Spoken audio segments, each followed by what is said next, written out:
Good evening, everyone. Time for another silver update.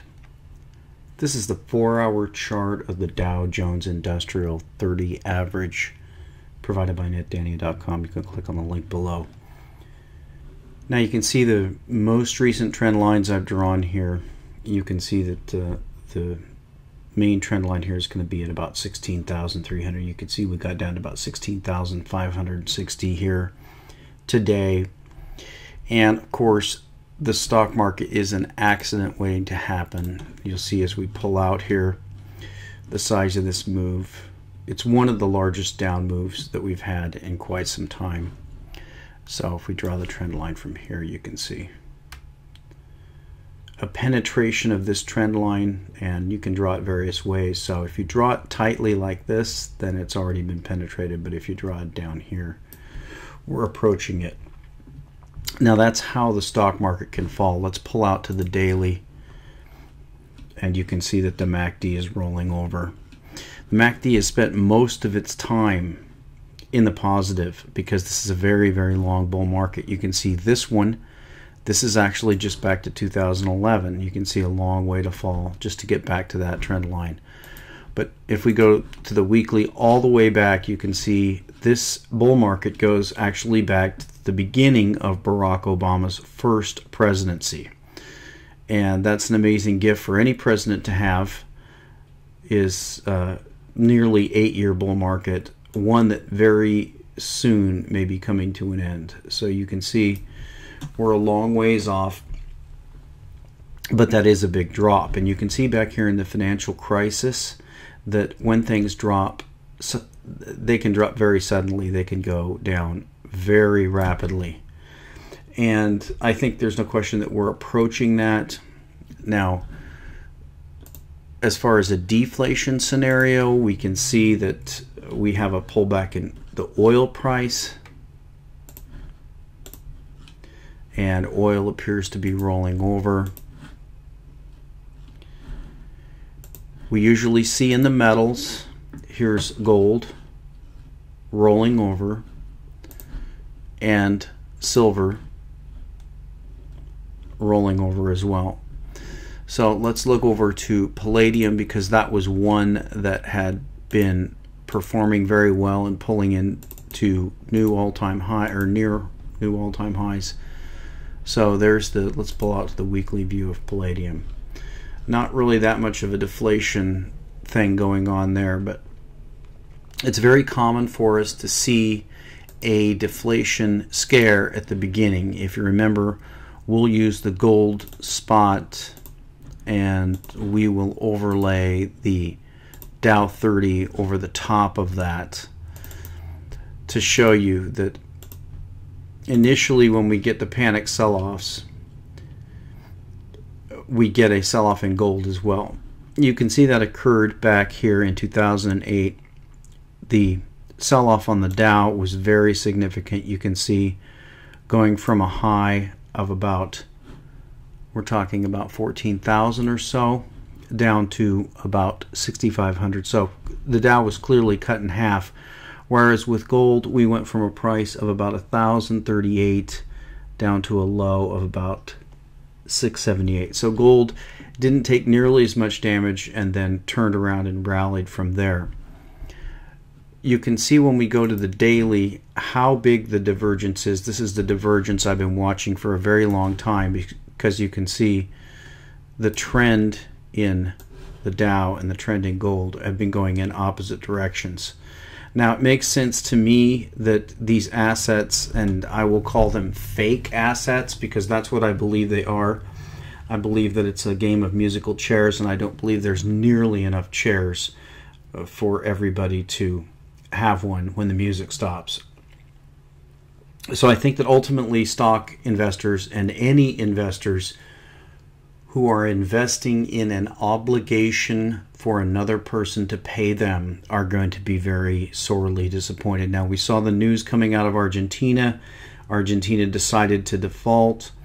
It's a very complex story, but Argentina has defaulted many times. There's a chart on Zero Hedge of all the countries and how many times they've defaulted and the games that they play with that. So we're going to have in my opinion, either a default on the paper here in the United States or such a bear market that it will be at such a low price, it won't make any difference. Now, I wanted to spend the rest of the time, well, before I do that, I want to thank everybody who renewed their subscription to the membership site.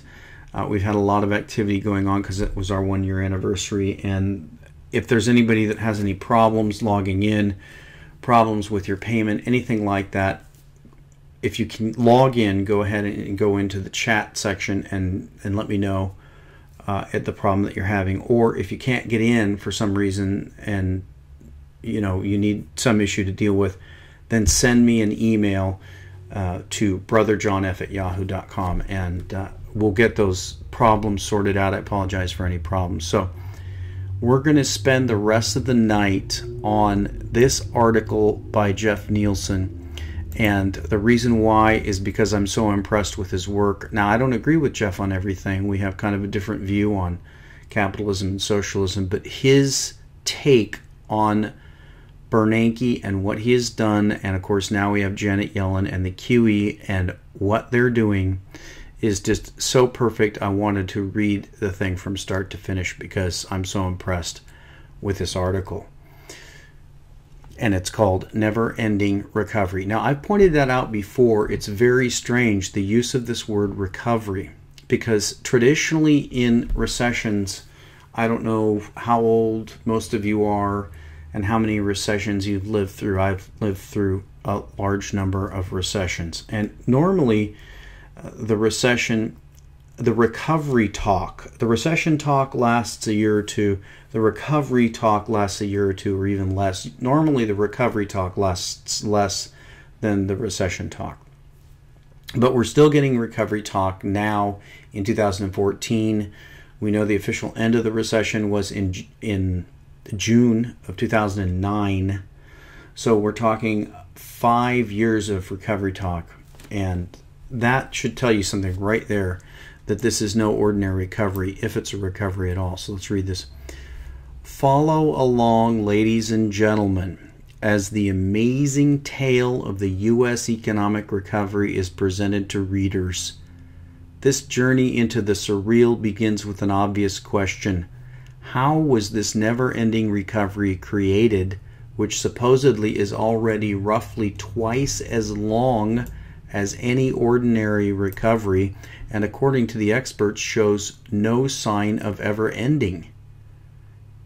All close followers of the never-ending recovery will have no problem answering this question. It was created through the stalwart leadership of the Federal Reserve under the expert tutelage of B.S. Bernanke. He printed and printed and printed U.S. dollars out of at an exponentially increasing rate never before seen with any paper currency, which did not immediately plunge into worthlessness by a hyperinflation. And those are only the trillions which Bernanke admits to printing. Now, let me add here, there's no question that the dollar has not plunged into worthlessness via hyperinflation simply because of the petrodollar standard. And it's very clear to those of us who believe in the petrodollar standard and what that means, that the war drums that are beating and the machinations around the world, military, especially U.S. military, has been in relation to the petrodollar and an attempt to maintain this U.S. dollar standard. It's only by forcing every other country in the world to use the U.S. dollar and collect that seigniorage that the United States has been able to keep its currency from plunging into worthlessness and hyperinflation. So, continuing. More specifically, B.S. Bernanke created all of this funny money via the utterly meaningless euphemism we now know as quantitative easing. What does QE really mean? It means simply conjuring paper currency out of thin air, which is not directly or indirectly backed. in any manner whatsoever, and so cannot possibly have any value. This explains what was done by the chairman of the Federal Reserve, prompting the next question: why did he do it?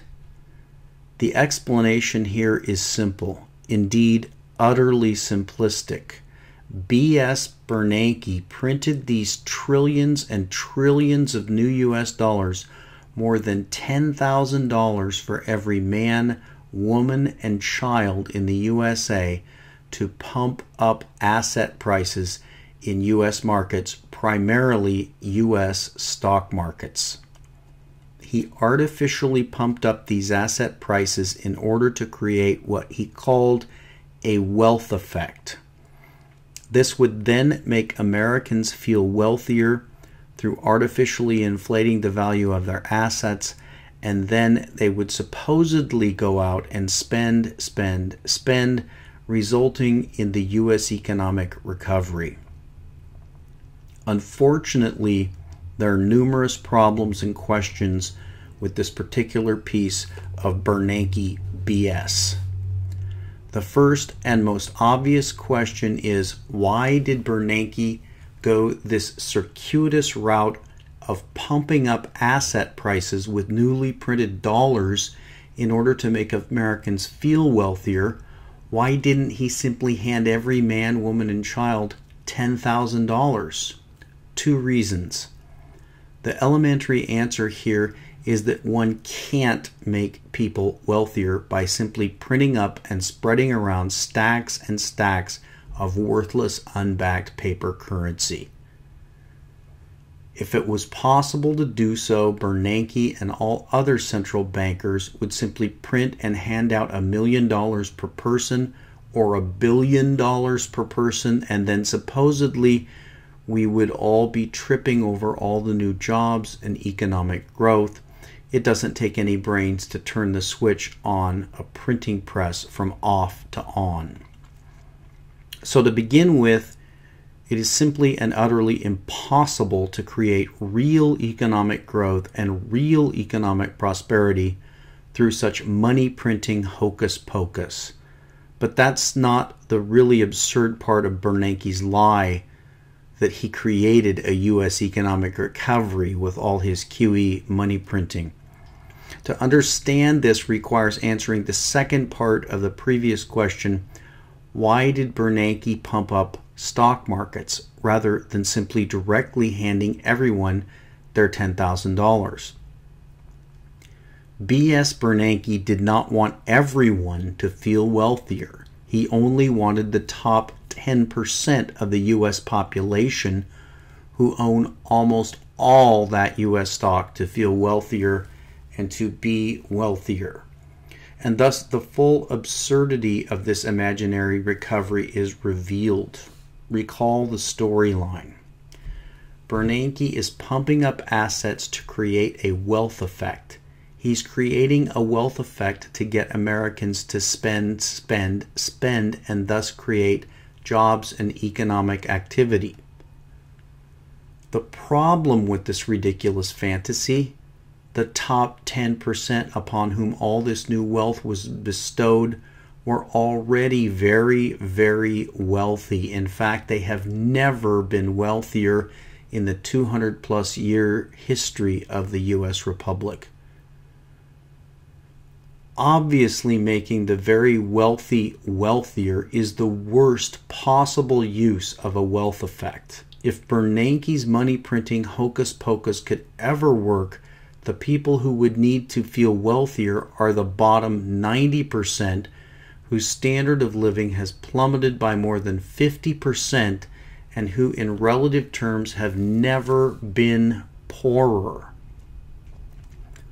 But we still haven't reached the depths of absurdity and inequity in Bernanke's ridiculous myth that he created an economic recovery by printing trillions of worthless dollars and then indirectly handing it all to the very wealthy. It is this top 10% that in proportionate terms spend far, far less than the rest of the U.S. population.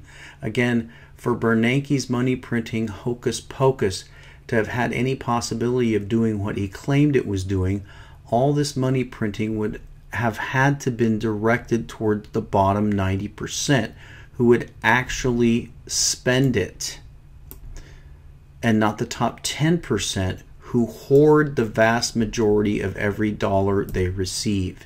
Indeed, readers have already seen on several occasions the chart which proves that all of the trillions of dollars printed up by B.S. Bernanke has been a disastrous failure, the worst policy failure in the history of U.S. monetary policy. Now you can see here is from the Fred database, and this is the velocity of M2 money stock, and you can see it's at an all-time low. This is the chart of the velocity of money of the U.S. economy. Readers have previously seen what this train wreck represents, characterized in two different manners. On the one hand, in macroeconomic terms, it can be thought of as the heartbeat of the U.S. economy, and as we can see, the heart has practically stopped beating. In monetary terms, however, it can be thought of as a report card, which measures the effectiveness of the monetary policies of the Federal Reserve.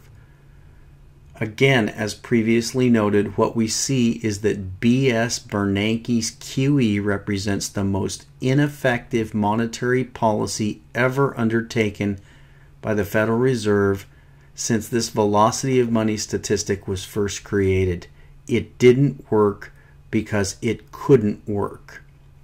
Yet we still haven't gotten to the icing on the cake in terms of the Federal Reserve's and B.S. Bernanke's tale of impossibility and insanity.